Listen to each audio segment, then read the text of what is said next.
So Minneapolis keeps showing up on fastest growing metro lists. But what if I told you the city itself is actually losing people? That's exactly what the data shows. However, the surrounding counties are exploding. So today we're breaking down why this is happening and where the real growth is. Plus, what it actually means if you're buying a home out here. So, the population map. Let's start with the big picture. Hennepin County is the most populous county in the entire state of Minnesota. Over 1.27 million people. Minneapolis sits right in the middle of all of it. It's the job center, it's the cultural hub, it's the urban core, all of that. When you look at a population map, Hennepin County is the darkest county on it. That's where everyone thinks they should be. Now, population size and population growth are two totally different things. A place can have 1 million people and still be losing residents. That's exactly what's happening here. Minneapolis had 430,000 people in 2020. In 2024, the estimate came in at 428,500. So basically flat, but slightly declining. Now you might look at Hennepin County's overall number and think that seems fine. But those numbers are being inflated by the suburbs. Places like Maple Grove, Rogers, Dayton are all inside Hennepin County. These suburbs are growing. They're lifting the county number. We'll also see some home prices in those areas, which have been up in some places too. But Minneapolis, the city, on its own, standing alone, it's not keeping up. If you isolate just the city, believe it or not, the picture looks a lot less rosy. So the growth map. Now let's look at the growth map where growth is actually happening. So we'll pull up a population growth map here for the Twin Cities. Hennepin County, the one with over 1 million people, is the beige county here. Near zero growth. Ramsey County over in St. Paul, same story. The state demographer is projecting continued decline there through 2035. Now, let's take a little bit of a look at the outer ring. The counties further out from the city, those are the bright red ones. That's where people are moving. The cities everyone's heard of aren't the ones that are growing anymore. The suburbs nobody talks about on the news are absolutely exploding. The growth wave has moved outward. The question is whether you're positioned in front of it or behind it. So before we talk where to look, if you need help with buying or selling, please reach out. And as always, smash that like button, hit that subscribe button, because we really need these videos to get out to as many people as possible, and we want to help as many people as possible. So we've been helping buyers and sellers get great deals for over 24 years now, right here in the Twin Cities. Our contact information is in the description down below. We'd love to hear from you. So which counties are actually growing? Okay, let's get to the specific. So Scott County includes places like Shakopee, Prior Lake, and Savage. It's the #1 fastest growing counties in the state and one of the fastest growing counties actually in the entire country, up more than 20% since 2010, right? Then Carver County covers places like Chanhassen, Chaska, and Waconia. That one is even growing faster, up 25% since 2010. Median household income there is among the highest in all of Minnesota. Then you've got Dakota County. That covers places like Lakeville, Apple Valley, Eagan, and Burnsville. It's the 3rd most populous county in the state of Minnesota, and it's still adding residents. Then there are Sherburne and Wright counties that are a little bit further out. Wright County alone added over 13,000 residents since the 2020 census. That's around a 9% growth in just a few years. The state demographer identifies it as one of the fastest growing counties in the entire region. So you zoom out on the growth map and look at those bright red counties. You're actually looking at Scott, Carver, Dakota, Sherburne, and Wright County. That's where growth is going.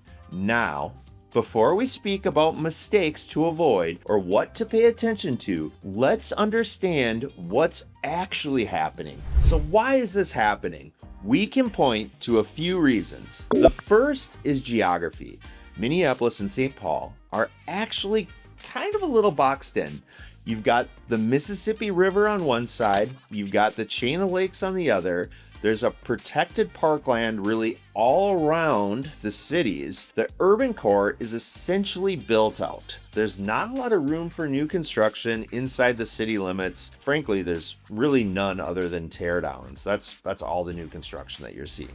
So where do the builders go? Because they want to build at scale, right? They don't want to build one-off houses, at least most builders. They go out. The outer ring suburbs have land. So that's where new developments are being built. I'll go back to this side of things in just a minute. Now, the second thing is what's happening downtown. Major corporations are pulling back from downtown Minneapolis, unfortunately. Target in downtown Minneapolis paid nearly $110 million to exit its lease on the 51-story City Center Tower. The building now has nearly 1 million square feet actually sitting empty. That's really not a small thing. When employers move their people out of downtown, the demand around downtown shifts too, unfortunately. Now, this pattern in downtowns is not happening everywhere. Take Charlotte, North Carolina. The city and the surrounding areas are all growing together.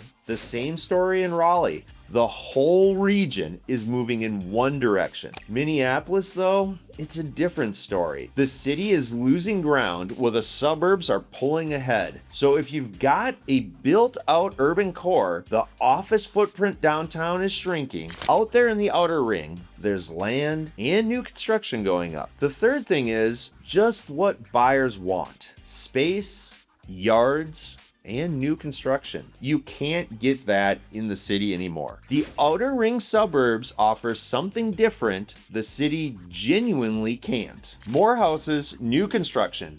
You're still roughly 30 to 45 minutes from downtown in any of these locations. So that's a real trade-off that's worth thinking through.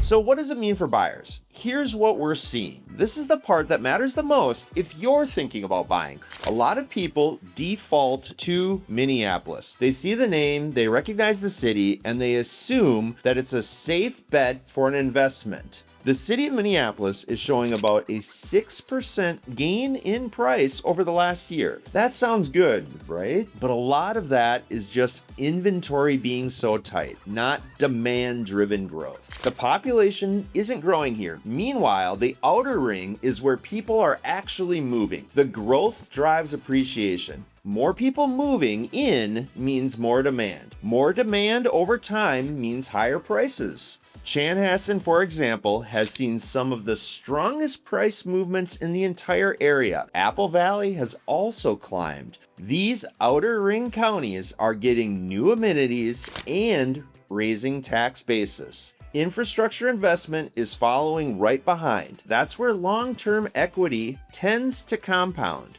Inventory is still pretty tight at around 2.3 months of supply across the metro. So buyers in the outer rings aren't wandering into an empty market. There is still competition, but the growth effect is on their side. So the mistake people make.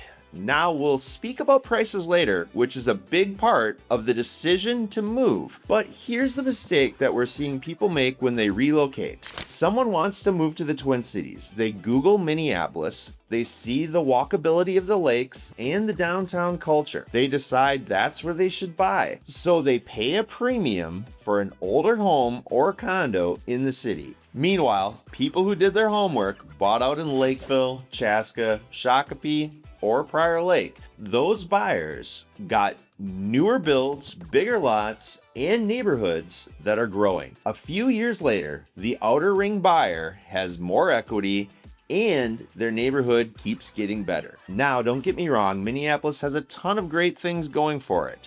The chain of lakes, Minnehaha Falls, the art scene, hospitals, and more. For certain buyers, city living is definitely the right move. But for buyers focused on long-term appreciation and equity growth, the outer ring is where all the data points to.